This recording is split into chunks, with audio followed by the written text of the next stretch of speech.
महाराष्ट्र उर्दू साहित्य अकादमी ने अपनी स्वर्ण जयंती के उपलक्ष्य में बहार ए उर्दू नामक एक भव्य समारोह का आयोजन किया। इसमें मुंबई उर्दू साहित्य, कला और संगीत की समृद्ध परंपराओं का मेल देखने को मिला। ये आयोजन उर्दू के शाश्वत आकर्षण का संगम बन गया। इस समारोह के दूसरे दिन तमाम हस्तियां भी यहाँ शामिल हुई।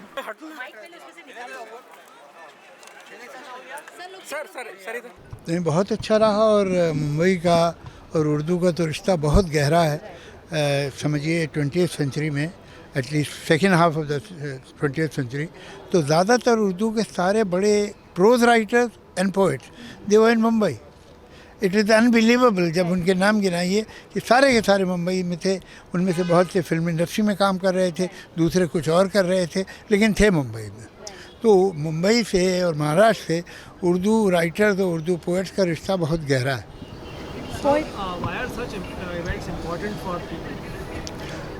भाई, वाई लिटरेचर इज इम्पोर्टेंट, ये just even draw your attention towards literature and art.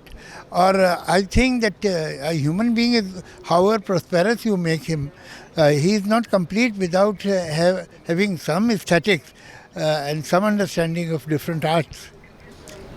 Dharam sir, Dome has organized this event. How did you feel about the event coming here today? Dome has organized this event. Yes. So how did you feel about the whole event that was done? That's wonderful. It was wonderful, and this is a site. This is a place I have come many times, and it's a very, very conducive place for big functions. इतने बड़े दिग्गज लोगों के साथ stage share करने का मौका मिला मुझे, एंड इसके लिए मैं बहुत बहुत शुक्रिया अदा करना चाहता हूँ। सबसे पहले तो महाराष्ट्र गवर्नमेंट का, फिर उर्दू साहित्य अकेडमी का और सिने युग का, एंड मेरे साथ जिनके साथ मैं मंच शेयर कर रहा हूँ as an anchor, as an host, Shekhar Suman साहब। So much to learn from him, आज की जो एनर्जी उनमें है, जो कमांड उनमें है,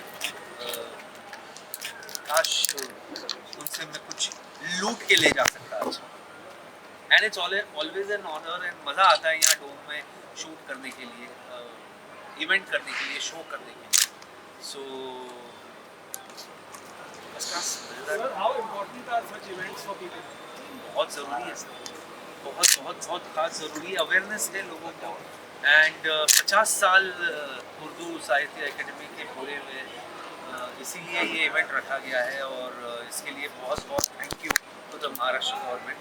एंड ऐसे मुझे लगता है कि जितने भी हमारे लैंग्वेजेस है उन सब के होते रहने चाहिए। बहुत अच्छा लग रहा है, मतलब ये एक बड़ा ही ख़ास कार्यक्रम था। ये और प्रोग्राम से जुदा था, जो अमूमन जो फिल्म इंडस्ट्री के प्रोग्राम्स होते हैं या कुछ और किस्म के प्रोग्राम होते हैं, उसमें कोई एक ऐसा सेंटर पॉइंट नहीं रहता है या कोई फोकस नहीं रहता है। मुझे ऐसा लगता है कि प्रोग्राम बिखरा हुआ रहता है, और ख़ास तौर पे ज़बान को लेके, उर्दू ज़बान को लेके, जिसमें हम सब की रुचि है, और ख़ास तौर पे मेरी और होनी चाहिए, और हर एक्टर की रुचि इस ओर होनी चाहिए, क्योंकि ज़बान से ही इंसान पहचाना जाता है, वो क्या बोलता है, कैसे बोलता है।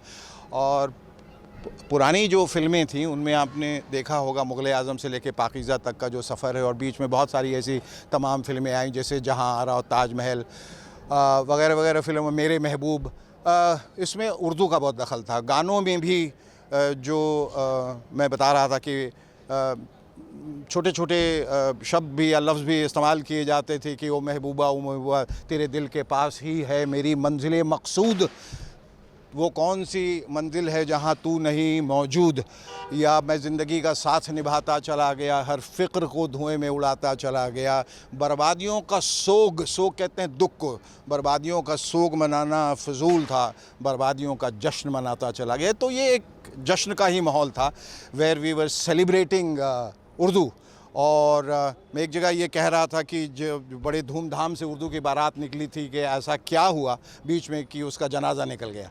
वो इसलिए कि हमने पहल करनी छोड़ दी, कहीं ना कहीं हमने वहाँ से उर्दू की तरफ से मुंह मोड़ लिया, रुख अलग कर लिया, बल्कि उर्दू छोड़िए हिंदी लड़खड़ा रही है।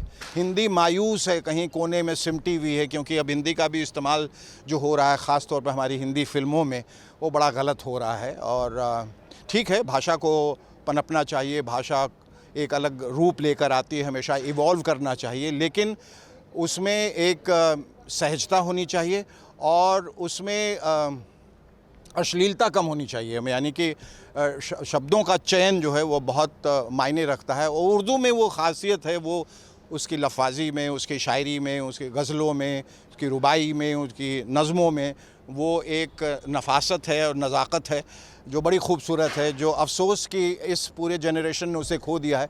लेकिन कहीं ना कहीं ऐसा महसूस हो रहा है, and thanks to social media और यूट्यूब की, वो भाषा कहीं ना कहीं ज़िंदा है। लोग अभी भी मुग़ल आज़म वगैरह फ़िल्म देखने की कोशिश कर रहे हैं, उस भाषा को समझने की कोशिश कर रहे हैं। तो ये एक पहल बहुत खूबसूरत है। 50th year of Urdu academy और बहार उर्दू जो इसमें इतने लोगों ने शुमार किया और इसको बढ़ावा दिया और इसको आगे बढ़ाने की जो योजनाएं बन रही हैं, वो काबिल तारीफ़ है।